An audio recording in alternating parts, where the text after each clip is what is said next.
The offseason and free agency continues on for your Minnesota Vikings. We noted a couple weeks ago that Adam Thielen had restructured his contract to help out the Vikings cap number for this year. The details did not come out. Finally, today we have the details on that restructure. We know how much money we saved. We know about how much money we have left by looking over the cap. So we wanted today to kind of go into those numbers a little bit, talk about some of the other free agency signings that we made over the last week after the Zadarius Smith signing. A lot of depth added to the team over this last week. So excited to look into that. But but definitely we want to start off by showing you guys the Adam Thielen restructure. So let's jump right into that. Before we do that, though, I want to thank everybody for watching the GG Sports podcast of the Minnesota Vikings, where we endure heartbreak but always bleed purple. Hit that subscribe button, hit the bell, get notifications when we keep pushing more content out there and all that good stuff. So yeah, let's see what our cap situation is looking like. All right, sounds good. So looking at the Adam Thielen numbers here, obviously we don't have the exact number, but the cap hit before the restructure was somewhere around, I believe it was a little over $16 million. That has now dropped this year down to $11,668,235, 5.6% of the cap. Obviously, this is going to tie Adam Thielen to the team for at least the upcoming 2 seasons, maybe 3. I think they said there is a potential out after the 2023 season. Dead money, as you can see here, would be about $7 million if he is cut pre-June 1st. So there is a potential out when you get to that point. But really nice. I mean, Adam Thielen, obviously, he's getting a little bit older, 32, as you can see. The injuries kind of ramped up over the last couple of years. He's missed some games. But overall, when he's on the field, he's a red zone machine, absolute baller, Minnesota-born, you got to keep him. I don't think he wants to play anywhere else, to be 100% honest with you. So obviously, that cap number helps out. It's a roughly like $5.5 million less than what it was before. So I'm excited. I'm excited to keep Adam Thielen around, and I'm really happy that for the team he decided to take this restructure and help us out so we can make some more signings. I feel like we're not quite done yet. Might add a couple more pieces. There's some players out there still. What are your thoughts on the restructure?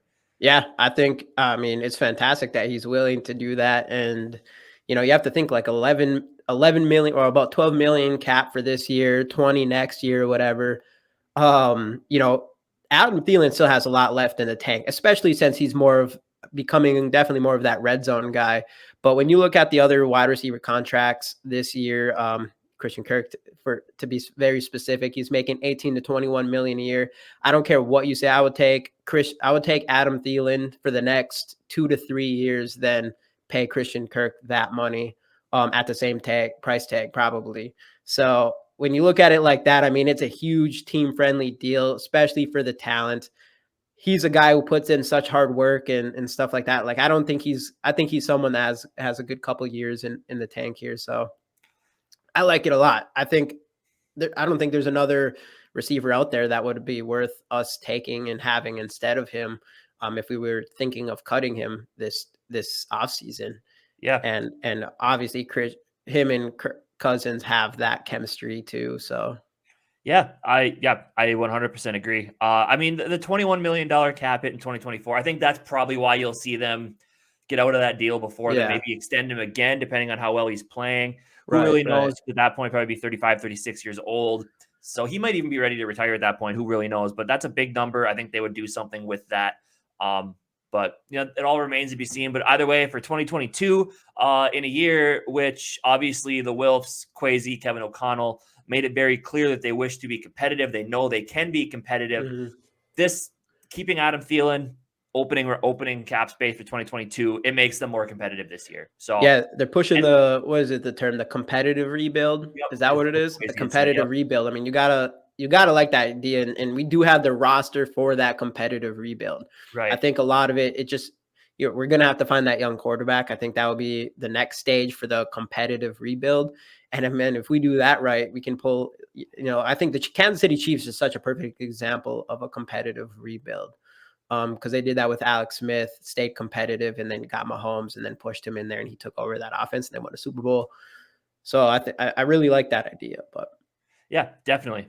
I think it's all going to help. And again, I don't know. People the Vikings are banking on the ownership. The Wilfs are banking on the fact that Kwesi, Kevin O'Connell are going to bring in a new attitude, a new mindset to this team. Take this. Everyone's upset they're taking the same roster. We never expected them to rebuild. We never felt like that was the case. Mark Wilf said it himself yesterday at the owners' meetings. He said the reason that this job was attractive wasn't because of the talent on the roster. I've said it before. I'm going to reiterate it again. This team wants to stay competitive. This team can be competitive. Quit being so negative. They're keeping things around. They're adding pieces. They're not done yet. Everything's going to be fine. Let's move on into the 2022 season. Just find me that future quarterback, and I'll definitely be happy. For sure. So let's first off, before we kind of get into some of the other things that had happened, I'm going to jump in here, look at what the cap space is looking like with all the restructures on here. Something I did want to point out, we'll get into some of the other signings that the Minnesota Vikings made a little bit later here. But 3 of the signings in Jesse Davis, Nate Harrison, and Ty Smith are not, their cap hits aren't on here yet. I don't have the contract numbers in front of me. I know they're going to be relatively cheap. So as of right now, Over the Cap has us at $15,754,282. That's going to come down a little bit. But yeah, I remember seeing those contracts are not that big. So we're still going to have probably about, 12, 13 million-ish in cap space. You got to remember the money we put aside for the rookies, of course. So, I mean, it'll be around maybe a little under $10 million, maybe 8-ish, 9-ish million worth of cap space as of right now that we can spend. You can still go out. You can restructure a contract in a way to get another couple of free agents in there. But yeah, overall, I think they've put themselves in a really good spot with everything they've done so far. And I'm excited to see where this team goes, the draft coming up. It's a good time, man. I'm excited. I think there's a lot of pieces that are already here, and I think they're going to add a ton of talent in the draft. I'm excited to see what Kwesi's mindset is going into the draft. It's going to be, I'm pumped. Yeah. Exciting times. So anything else you want to say about the Thielen restructure, or do we want to jump into some of the new signees for the Minnesota Vikings? I really love having Adam Thielen on this team, and I think him being so willing to restructure was great. And yeah, I think that keeps our team definitely competitive, being able to do that. Yeah. Hopefully we can sign some more free agents, at least one more of some extent. We'll see. But so let's go ahead and jump right into some of the other signings we made. Starting off, former Green Bay Packers slot cornerback. Screw you, Packers. Chandon Sullivan. Something I wanted to point out with this, is obviously with the Zadarius Smith news, the Minnesota Vikings social media accounts posted that the visit has started with Zadarius Smith. Packers fans gave us a lot of grief. We'll hang the banner. They're talking about taking our players. Ha ha. They didn't do it for any of the other visits they had, but they did it again for Chandon Sullivan, putting it on the social media account. This is the ultimate troll by the Minnesota Vikings social media guys saying, hey, Packers, your guys want to come to Minnesota. None of our guys want to go to Green Bay ever. So, and, Aaron Rodgers said a couple years, or I believe 2019 or whatever, that Green Bay's not a vacation destination. People want to come here to play with me. Where are all your players going, Aaron? Yeah. Money. They're not playing with you anymore. Yeah, I know. He's taking all the money, dude. Right. I don't think anyone cares that much to play with him, especially receivers. Exactly. They really don't want to play with him. Right, exactly. So either way, let's get into talking about some of these guys. Chandon Sullivan, obviously not a household name. I know a lot of Packers fans actually did like him. The Packers were even interested in retaining him if possible. Came to Minnesota, of course, better place, better everything. It is what it is. Right. We pulled up some PFF stats for them here. He had 28 solo tackles, 3 interceptions. He was targeted 69 times, and he allowed 48 receptions. Obviously, not great. PFF grade of 55.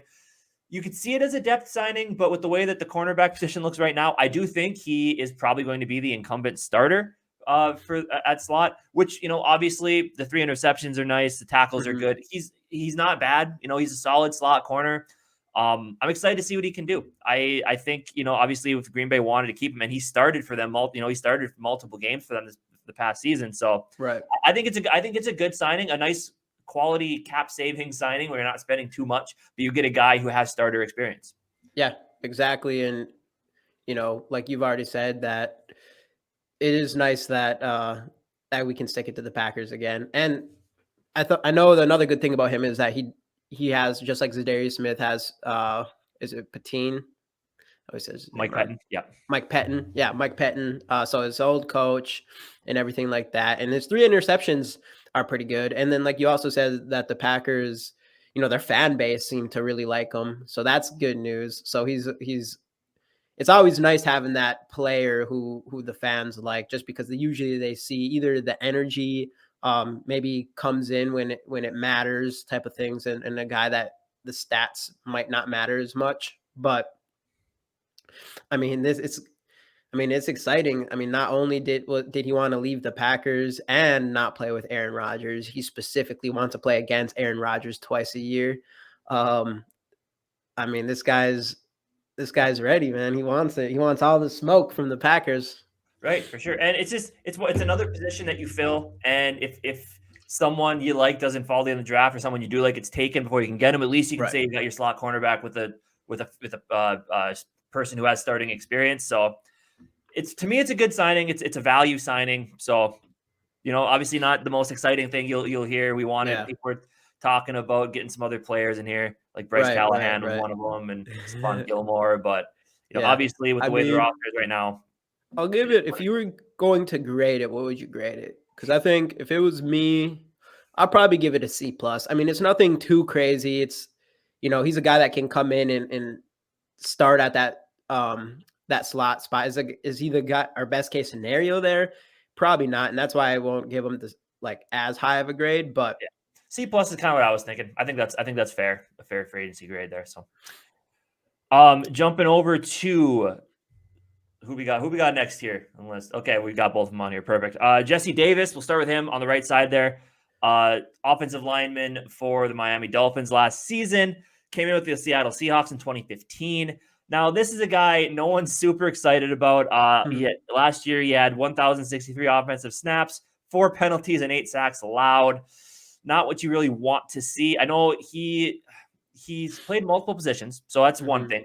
We talked about that in our draft video. And he'll probably come in and compete at guard, it sounds like. Yep, and we kind of talked about that in our draft video. We gave a lot of people a little higher grades because of their positional flexibility. So you got a guy who can play multiple positions. He was much better as a guard than he was as a tackle, so bring him in as a guard. It's a solid signing, 52.5 overall PFF grade. Not great. As of right now, Kevin O'Connell did kind of say he might be the incumbent starter, but don't take that it's, of course, we just signed a guy. Of course, you're gonna try to give him that confidence. He's gonna come in and compete with Wyatt Davis. You got a couple other veterans on the roster who could compete for that spot as well. So I think it's a solid signing. It gives you an option with starting experience. He started a lot for Miami over the past few seasons. So is it a super exciting signing? No. Do you want to see him start? Probably not.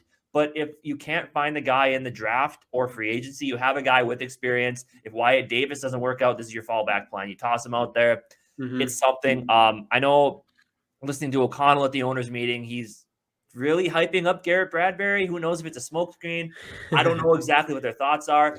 Again, it's Garrett Bradbury could turn out, but putting starters around him, people with starting experience around Garrett Bradbury, if that is the option they go with, can only help him. So we'll see. Not a sexy signing, I would say, but a solid, cheap depth signing. Yeah, I think at this point, I mean, any depth signing we can get at guards, good, especially a guy who has tons. I think he started 72 games or 75 games. He has a lot of starting experience. So getting a guy like that, a veteran player, to come in and use him as depth is always good. Like you said, I'm hoping we don't see him as our starting. Mostly, I'm hoping we don't see him as our starting guard because I want to see Wyatt Davis there. Wyatt Davis. So that's the main thing. But I don't know. Other than that, nothing too crazy on Bradbury. The one thing someone mentioned this, I don't know if it was a comment on one of our videos or what. And it is a good point that Bradbury did. And I mentioned this before, that after he got benched, it kind of lit a fire under his ass. Because before that, it was kind of like he felt like he already had his spot type of thing, which I didn't like that attitude at all. You should always be hungry, especially if you haven't done shit yet. But when he did come back, he did play better. So there is hope, at least going into next season, that Garrett Bradbury could step it up. There's hope. Yep. I'm not banking on it, but it's still a possibility. And if that does happen and we have Wyatt Davis on the other side, and I would not be surprised at all if we pick a guard, even in this, not in the first round. I don't want to see a guard in the first round, but I could see a guard or center maybe in the second round, depending on who's there. Right. I assume that we'll pick one at some point in this draft, but yeah. And another thing I will point out from the owners' meetings, Kevin O'Connell did say about Jesse Davis that he has he's obviously not handing him the job. He's going to compete. That's the one thing I like hearing from Kevin O'Connell, is he sounds like he's not just going to be handing out jobs. Last year you kind of felt like Zimmer and Spielman and whoever else handed out a job to, let's say, Oli Udo. And when he struggled, they didn't look to replace him. I think it's going to be a weekly thing here. I mean, obviously you got to get your front five ready to go. And, obviously having the continuity on the line is important. But I think he is going to make them all compete, and he will pick the best guy. And if they struggle, I don't feel like O'Connell is going to be afraid to pull the trigger and put somebody else in there to try to beef up that offensive line, because we know offensive line has been a problem. So, yeah, I mean, you want to add as many players as you can get, and then get your best five out on the field for game day. So, yeah, yep. Hopefully we do that. That's what's interesting about new head coaches and all that stuff is, they come into our team and not having like as a good of idea of what a player's skills is and stuff like that.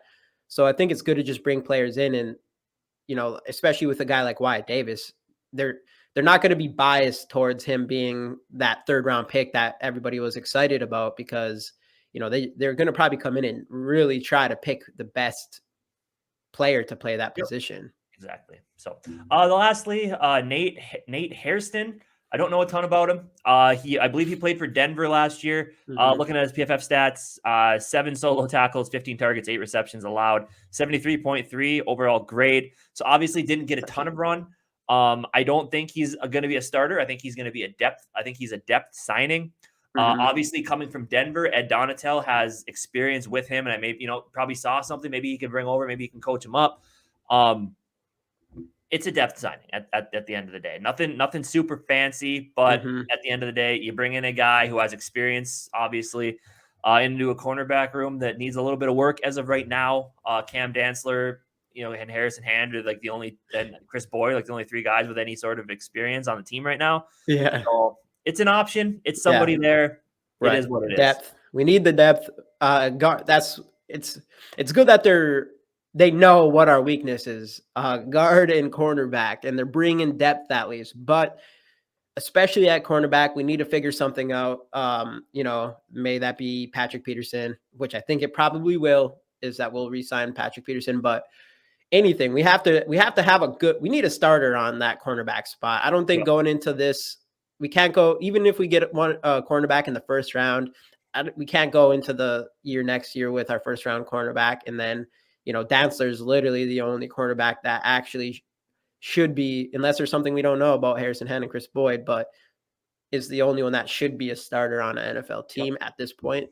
So I think we'll get Patrick Peterson, but we need to figure that out for sure. That has to get done. I'm hoping we get that done before the draft, because if we get Patrick Peterson and we pick a guy like Stingley, or if we can get Sauce in the first round, right? That could be. Then our cornerbacks look actually pretty solid, but for sure. And then obviously another signing, Ty Smith, played for the Vikings last year, came back. I don't know a ton about him. I don't even know if he got any run. I think he might have been a practice squad guy probably. So yeah. Again, just depth signing. And also we need depth there at the very least. We talked a lot. Since this is an update video, we talked, I mentioned some things about the owners' meetings. Those are ongoing as of right now in Florida. And Kevin O'Connell and Kwesi Adofo-Mensah both said a lot of things that I really liked. The big thing is, I mentioned it earlier with everybody and their, being so like, well, why aren't they rebuilding? I feel like they should have rebuilt. Trust the process here. Kwesi Adofo-Mensah said, he came in here knowing that things were going to need to change and he would need to do some things to keep this roster competitive. He said it himself. He wanted to be competitive this year. He believed in being competitive. All these moves, trust the process on them. I know, I know it's a lot of the same guys and some value signings, but let's just let it all play out. Let's get into the season, see what happens. Kevin O'Connell did say one thing that really excited me during his press conference. I tweeted about it yesterday. He said, if he wants to hand the offense over to Wes Phillips, he can let him control it for a day. And he's like, I can go be a defensive coach if I need to, or a special teams coach, or jumping into position group. That shows me Kevin O'Connell wants to be a head coach of the entire team. And that's exciting for reasons. So I like that. He also said the nice thing about being a head coach is you can tell people what you're going to do and nobody can tell you no. So so listening to these guys talk, if they bring to this team if they coach how they talk, I think it's going to be a great connection. And I'm really excited to see where this whole thing goes. Trust the process. We'll get there eventually. Yeah, we got this. I mean, I think Kwesi, so far he got a roster that had a lot of salary cap issues. So he had to figure that out. And him getting Zadarius Smith was fucking fantastic for our team. You do kind of feel like we're hoping for like one more really good, at least solid free agency grab. Yep. And I would consider this free agency a complete success. I would already consider a success, but you'd still feel like it's the cornerback thing, I think, more than anything. Yep. We just really need someone else there. But other than that, I mean, he's making moves, he's getting restructures. I mean, all that good stuff. So I mean, he's doing, and that's, again, everybody's gonna have a different opinion on what they should have done. We got to go with what he did, and what he's doing is retooling and moving around a roster that, like Jamie said, had a lot of cap problems, and he's doing what he can to keep them competitive. So I'm excited at what he's done so far. Do you have a few issues with certain things? Sure. But overall, I think he's made the best out of a sticky situation with a roster full of really talented players that you're banking on, that a new culture and coaching initiative to get these players to play better, play for each other, all that type of stuff. You hope it's all going to work out and equate to wins. If it doesn't, you might see it blow up next year. Who knows? But coming into this year, I think Kwesi said, we'll see what we can do with this roster. We'll make some moves. We'll go for gold now. Maybe next year, see what happens. So yeah, I don't think there's much else to say about it. Anything else?